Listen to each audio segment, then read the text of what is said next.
So let's just jump right in. Have you ever felt like you're stuck?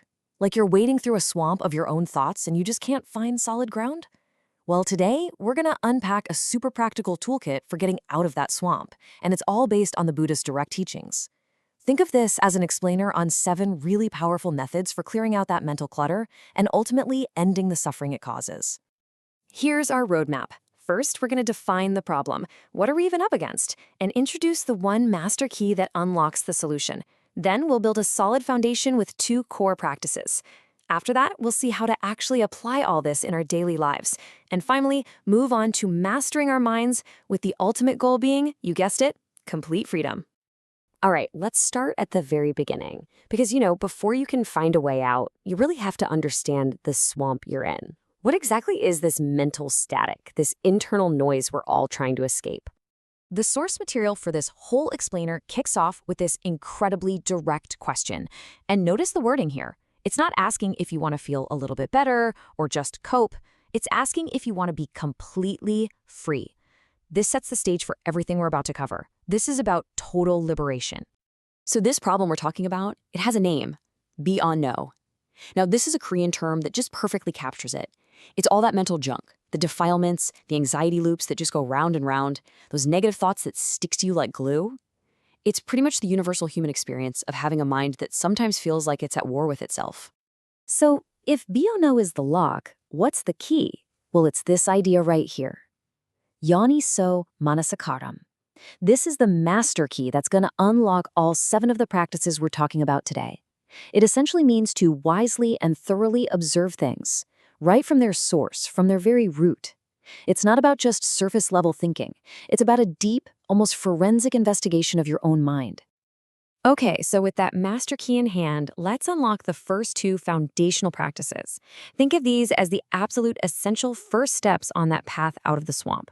It really all starts with just seeing clearly and then learning to guard your mind. So the very first practice is all about clearing the fog through pure observation. You take that master key and apply to what the Buddha called the 4 Noble Truths. It's a really simple but incredibly profound diagnosis. First, you just see and acknowledge, okay, this is suffering. Then you look deeper and see, this suffering has a cause, an origin. But then comes the good news. Wait, there's actually an end to this. And finally you see, and here is the path to get there. Just this simple act of seeing, no judgment, just seeing, starts to dissolve the delusions that keep us stuck. The second practice is just as crucial, restraint. This is about recognizing that a lot of our mental clutter doesn't just bubble up from nowhere. It gets in through our senses. So this practice is about becoming the gatekeeper of your own mind. In our modern world, this is kind of like a digital detox for the soul. You mindfully control what you let in through your eyes, your ears, and so on, basically stopping those triggers of suffering before they can even get in the door and take root. So we have our foundation, seeing clearly and guarding our senses. But how does this actually work in our messy, chaotic, day-to-day lives? Well, the next 3 practices are all about that practical, real-world application. This one is about abandonment by proper use. It's about using the things we need for their true purpose, not for grabbing at pleasure or boosting our status. You wear clothes to protect your body, not just to show off. You eat food to sustain your health, not just for the momentary pleasure. This practice is so powerful because it cuts the root of craving by totally realigning our relationship with the stuff in our lives. Next up is the practice of endurance. Let's be real, life is going to throw discomfort at you. That's a guarantee. The weather will be too hot, someone will say something that stings, you'll feel physical pain.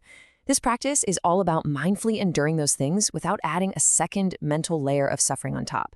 It's about building a deep and powerful resilience. But wisdom isn't just about gritting your teeth through everything. It's also about knowing what to stay away from. And that brings us to practice number 5, wise avoidance. I mean, you wouldn't just walk toward a cliff's edge, right? It's the same idea here. You strategically avoid people, places, and situations that you know are toxic or harmful to you. This isn't weakness, it's just plain smart. Okay, we've laid the groundwork. We've learned how to apply this wisdom day to day. Now we get to the advanced level.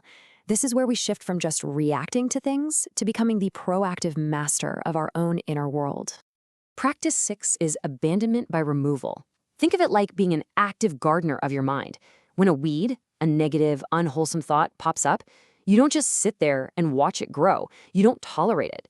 You pull it out right away. You discard it. You make it non-existent. It's this active, really decisive process of keeping your mental garden clean. But of course, after you weed a garden, you don't just leave the soil bare. You plant something beautiful, right? And that's the final practice, cultivation. Here, you proactively develop what are known as the 7 factors of enlightenment. You cultivate sharp mindfulness, you bring energy and investigation to your practice, and you nurture amazing states like joy, calm, deep concentration, and unshakable equanimity.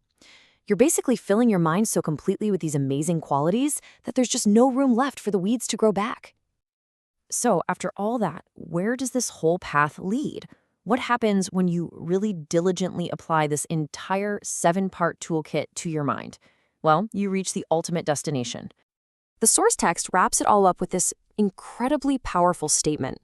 A person who masters these 7 practices is said to have completely cut off craving, to have broken the chains that bind them, and to have made a total end of suffering.